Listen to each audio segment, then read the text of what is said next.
Slim Reaper Kevin Durant is now a Houston Rocket. Was it a basketball move? Was it a business move? What the hell were the Miami Heat doing? And what exactly does this mean for the Rockets and for the Phoenix Suns? We'll talk about it all next. Kevin Durant was able to accomplish something that not many in his position has been able to do. Yes, he found out on stage news that he was traded to the Houston Rockets. Yes, the whole crowd was yelling and screaming at him, trying to get his attention. But one thing was for certain: Kevin Durant did not fold sitting across from Taylor Rooks. Now, many an athlete, many a celebrity, many a dignitary have folded in that same position, but you have to applaud the diligence, the stoicism of one Kevin Durant as he is looking every which way except Taylor Rooks, because he knows what happens when you look into the eyes of one Taylor Rooks. Watch this vid. He's locked in. Crowd is yelling at him. Taylor's trying to get any kind of tea out of him. And look at the focus. Look at the focus. First of all, when have you ever seen Kevin Durant smile this much? We've seen this man win championships. We've seen this man win gold medals. We've seen this man win an MVP and a couple of finals MVPs. We have never seen him smile this much. Yet, look at the grin on one Slim Reaper, Kevin Durant.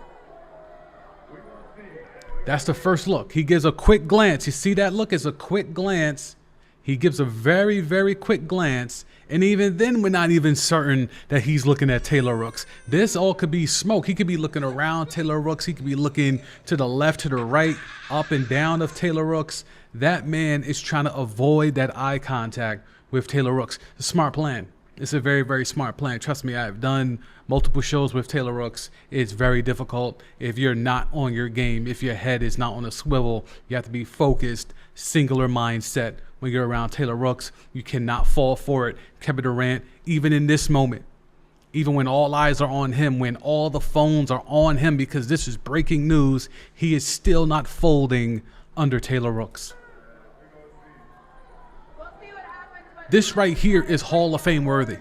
This right here. Look, he's still only that one glance. This is a 24-second clip. There's a longer clip that you can even watch that, and it's still not a lot of eye contact with Taylor Rooks. Kevin Durant was locked in like it was Game 7, and he was hooping in OKC tonight.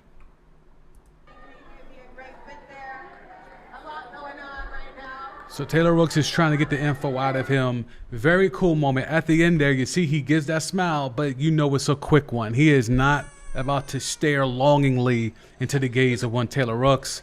Many have tried. Many, if not all, have folded and failed. The smiles continued behind the scenes as KD and his business partner Rich Kleiman were behind the scenes out there at that Fanatics Festival. I don't know what it's actually called, but a whole bunch of capitalism and big business deals is going on in New York this weekend. I mean, just call it what it is. If you got, 8-9 figures and you're involved in sports and media, you are in New York this weekend trying to get a pick with Hove, trying to break bread and get your business deals off. But KD was all smiles. Again, the smiles continued, not just avoiding the gaze of Taylor Rooks, but the smiles continue with his business partner, Rich Kleiman, as they have found their way to finesse out of Tempe, out of Scottsdale, out of Sedona, out of Phoenix and Arizona itself, and get over to H-Town. Getting over there to H-Town for a guy like KD, Easy Money Sniper, Slim Reaper, whatever you want to call him. This is big business. Extremely, extremely big business. Now, the one thing I would like to focus on, as much as we could talk about the business piece of it, and again, I don't know what the hell that Fanatics thing was. It just seems like a whole bunch of, Fanatics is a synonym for fandom, and fandom, I believe, is a mental illness. So that kind of shows you my type of attitude about what the hell happened this past weekend in New York with this festival, carnival, whatever you want to call it. The main thing I want to tap in on is the Miami Heat. The Miami Heat and the myth of Heat culture is a thing I've been railing against for almost a decade at this point on all of my platforms. The Heat have been used, sometimes by their own doing, to be perceived as being in the mix for every single star when they become available. Every single star who comes available, Miami, South Beach, the allure of no state tax in Florida, all of that is always thrown about to get headlines, to get clicks, to get their fan base engaged, to get sports fans to call into talk radio shows and tweets and podcasts and streams and whatever the case. Yet and still, they never end up with the star. Yes, I know they got LeBron, but LeBron, that was the package deal, and that was nepotism to the highest order because D-Wade orchestrated the whole thing. Mind you, D-Wade's been running around here lying on podcasts left and right ever since he's retired, but be that as it may, D-Wade was able to get that off, right? The Heat have not been able to get a significant superstar. I don't care about the Jimmy Butler stuff. You can throw that in my face if you want, but Jimmy Butler was not a superstar when he got moved to Miami. Miami, in this deal, it was bountied, it was thrown around that the Miami Heat were finally going to get Kevin Durant. Pat Riley and that brain trust was going to finally do it. Now that they were able to get the whole Jimmy Butler thing off the books, with Spoelstra still in the tuck, with Bam and Tyler Hero still in the tuck, the Heat were looking to get another piece, another big piece to go along with people that they feel are ready to take another step and get them back into contention. So they were thrown in there, whether by their own doing or just by the media pushing that Miami angle because it's evergreen. Miami was thought to be in the mix for Kevin Durant. The Heat refused, according to Shams Charania, the Heat refused to include Jaime Jaquez, Nikola Jovic, Haywood Highsmith, and the number 20 pick or other draft assets for Kevin Durant. What are we doing here? Is this the final straw for you Heat fans? Is this the final straw for you NBA casuals to understand that Heat culture is a myth? It is a myth. You're refusing to include draft capital or Jaime Jaquez, Jovic, or Haywood Highsmith in the deal. And then there was earlier reports about Khalil Ware not being involved in the deal either. So who exactly were you trying to give up for Kevin Durant? Yes, I know he's 37 years old. No one's here is going to dispute his age and dispute the fact that KD is on the back end of his career. However, you just got rid of your primary offensive weapon in Jimmy Butler. You're now left with a number 2/number 3 option who is forced to be your number 1 in Tyler Hero. And you have Bam Adebayo, who sometimes looks like a guy who could be a number 1 and sometimes looks like a guy that could be a number 4. You need a clear-cut number 1, and if you bring in Kevin Durant, whether it's as a closer or whether it's as a true number 1 option, that's what the Heat are missing. If they're going to get back into serious contention, that's what they're missing. The fact that they would not include any relevant pieces on their roster. So what were they offering? Duncan Robinson? Scary Terry? What were they actually offering for Kevin Durant? And I'm sure the Heat sympathizers, the Heat sycophants, a lot of those that are in the media and that have national presences, will try to cop pleas for why the Heat were not in the mix. They copped all the pleas in the world when the Blazers traded Dame to Milwaukee instead of handing him over to Miami for absolutely nothing. The Heat have their people in the media that carry their water for them, that push their narratives for them. And I'm sure the fact that it's Sunday, you know for sure tomorrow we're going to get all the Heat angles. All the Suns asked for too much. The Suns wanted us to take on money. There's going to be a lot of pushes, a lot of narratives that are going to come out starting tomorrow about why the Heat were not in this mix. Shams did not put this out here for any old reason. He put this out here to let people know, the Heat really weren't serious about going after Kevin Durant. Because if you are trying to tell me you're seriously trying to go after Kevin Durant, yet you're not going to include your first round pick last year and some warm bodies over the last couple of years that you've amassed and won't even put up any current draft collateral, then what were you going to trade for Kevin Durant? Were you trying to move A. Wiggins for Kevin Durant? What were you trying to do to get Kevin Durant? I now need to know that offer. What was the offer? What was the offer that the Heat were willing to give up for one Kevin Durant? If you're not going to give up any of your young pieces, were they trying to include Tyler Hero? You're willing to move Tyler Hero, but not Jaime Jaquez? Make it make sense. As you see here, this is reporting from Saturday. So not today, Sunday. This is from Saturday. Where is off the table, the Suns are seeking multiple first-round picks. This is courtesy of Mark Stein, who's tapped in. The Miami Heat remain firm in their stance on not including Khalil Ware in Kevin Durant trade packages. Quote, Miami is said to be firmly against including standout rookie center Khalil Ware in their offers for Durant, sources say. Without Ware in a theoretical trade, Phoenix is presumed to be seeking future first-round draft collateral from Miami to help deliver Durant to South Beach at long last. And for me, it's that at long last piece that's the biggest bullshit of it all, because it's never been that close. Every player would love to play in Miami in their heads. Every player would love to be able to have a crib in South Beach in their heads. Every player would love to have no state tax income for 41 dates out of their 82 in their heads. Yet and still, whether it's Giannis, whether it's Dame, whether it's Durant multiple times, star after star after star has thrown the notion, whether through their agents, through their media sycophants, of they wouldn't mind playing in Miami. Love Bam Adebayo, love Tyler, love Spo, love Heat culture. Yet and still, no one actually goes to play in Miami. Enough with Heat culture. Enough with Spoelstra, Riley, the Godfather. The Godfather of what? You were handed Bron. You were gifted Bron. You gutted your whole roster the year leading up to Bron going there because Wade put the bug in your ear that it was happening. You think Miami did all of that just by happenstance?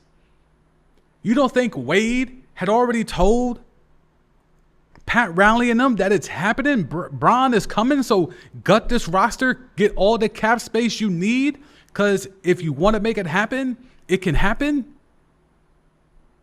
That has nothing to do with culture. That has everything to do with nepotism and relationships. It wasn't because, the stories, the lore that has come out from the Heat about the meetings that Riley had with Bron. Oh, he put all his rings on the table. All those rings were Laker rings, by the way, except for that one with D Wade in 06. All those rings were Laker rings. And did that make Bron stay after his 4-year deal was up? No, he took his ass right to where Pat Riley got his rings, to LA.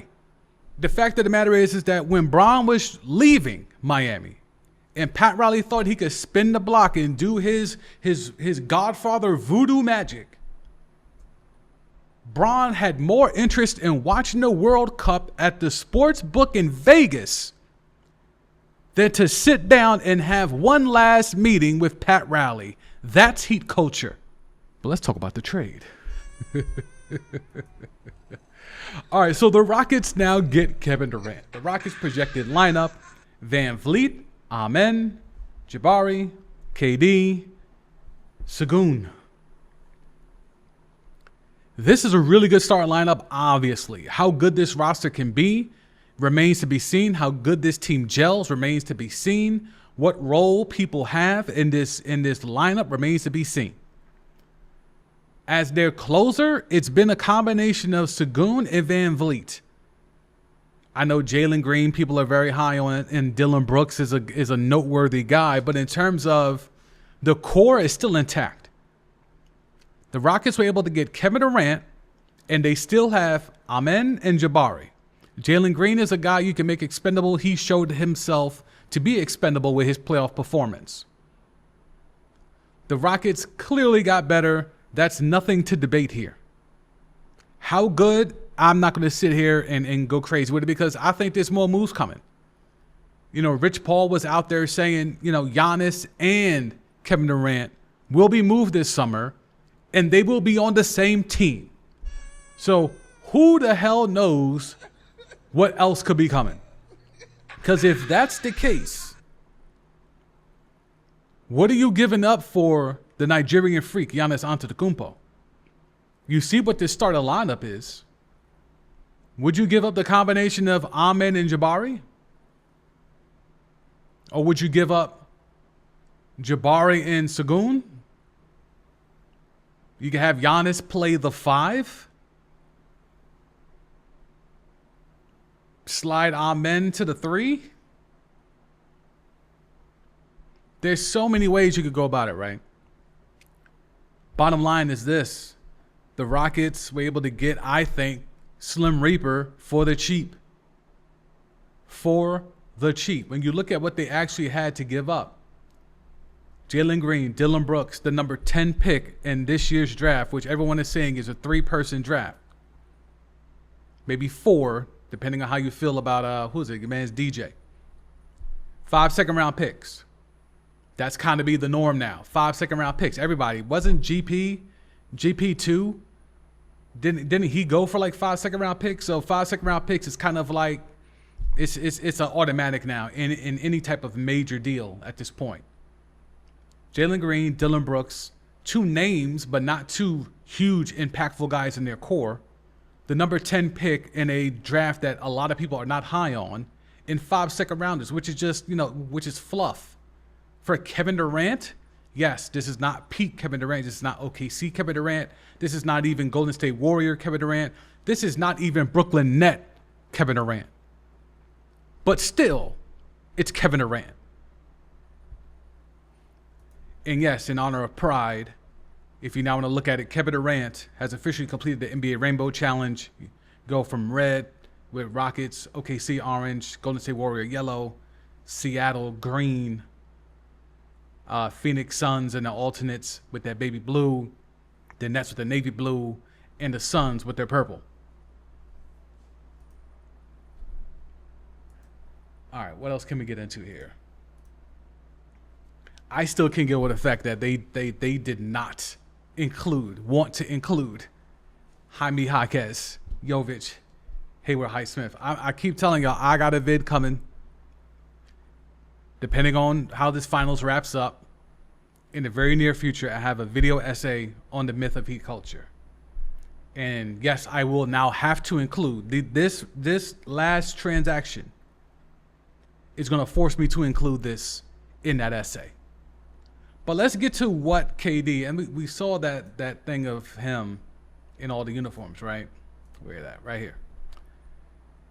This right here, more than LeBron and player empowerment and, Rich Paul and Clutch becoming a CAA competitor and things of that nature, this right here, I think, has done more for what today's player has actually turned into, more than anything LeBron has done.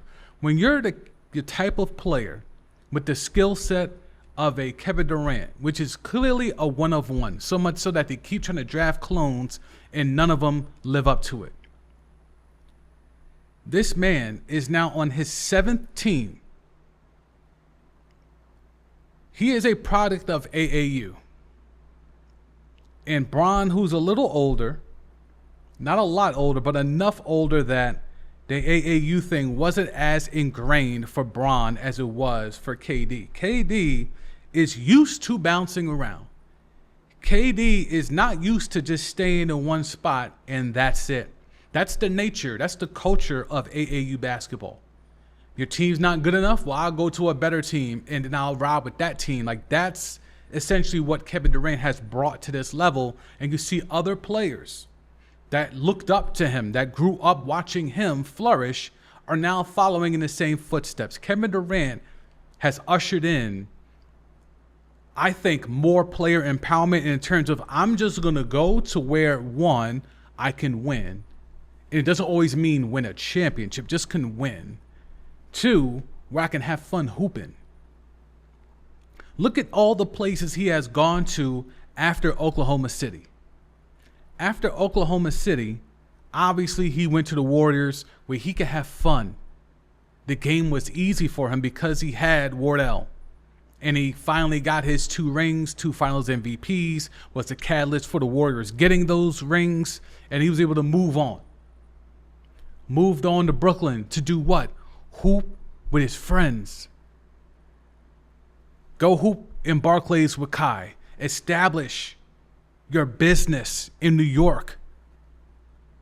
You and your man's Rich Kleiman did a lot of moving and shaking those couple of years in Brooklyn.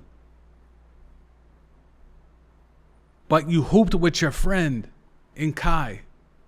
And then you brought your man's in the beard. Then after that didn't work, you go to Phoenix. To do what? To hoop to win. I'm not saying he wasn't mans with D-Book, but that wasn't a catalyst for it. It damn sure wasn't because of no Brad Beal. He wanted to go somewhere where he could win and hoop and have some semblance of fun. And once that didn't work, all right, let me go somewhere else. Ime Udoka, there's something there. They got good young pieces. They're ready to win. They were just a 2 seed this past season. I could go somewhere on the back end of my career and still be able to position myself to go somewhere where I can hoop, have fun, and I can win. That is a story of Kevin Durant. That is what every other athlete, every other NBA player specifically, but other athletes in other sports as well, but we'll stick with NBA. That is what other players have followed, the Kevin Durant blueprint. If I can't hoop here and have fun and win, I want out. If I have the leverage, I want out. Kevin Durant stuck it out in OKC, did as much as he could, took that squad as far as he could, couldn't get it done. He decided to work smarter, not harder, and he's been living by that credo ever since, and that's the culture of AAU. If we want to look at this from the Phoenix Suns perspective, I mean, this tweet right here kind of sums it up.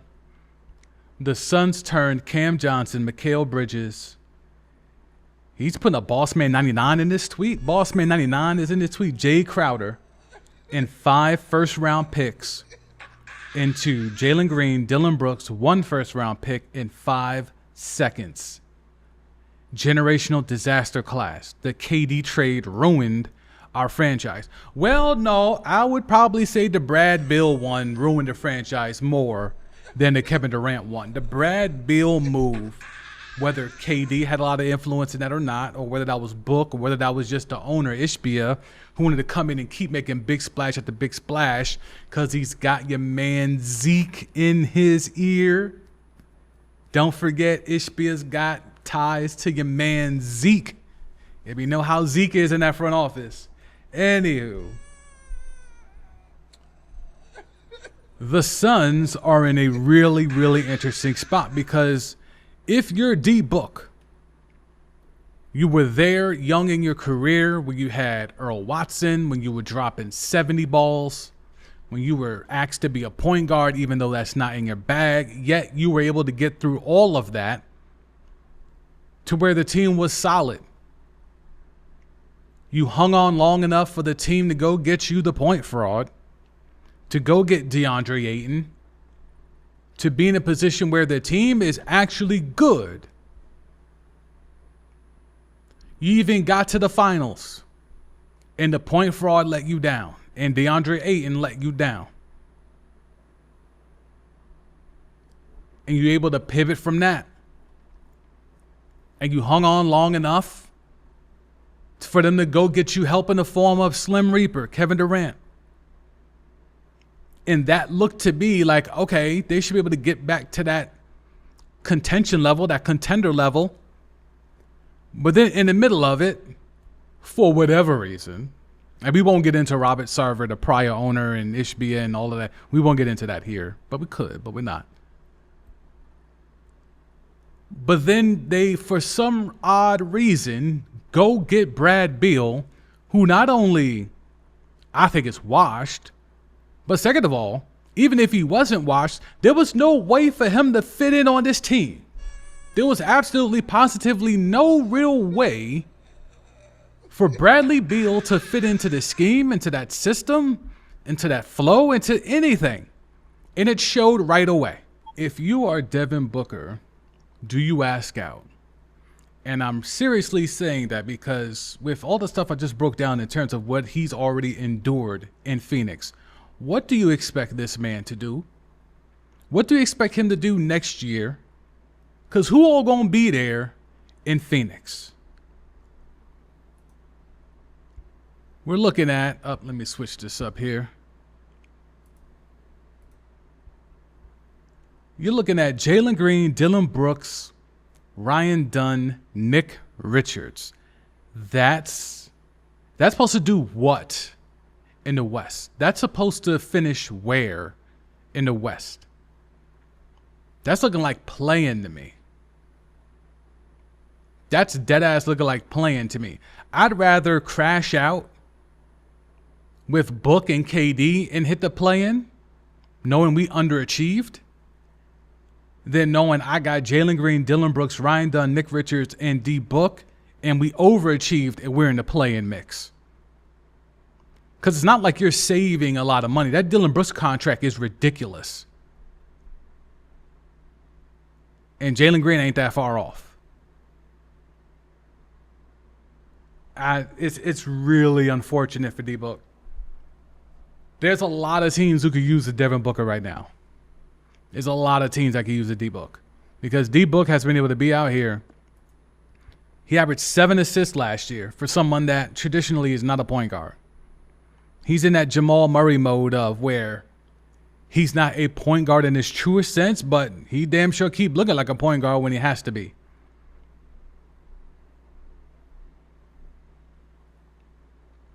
I mean, look, he averaged 7 assists back-to-back years, 2018 and 2019. I think these were the Earl Watson years.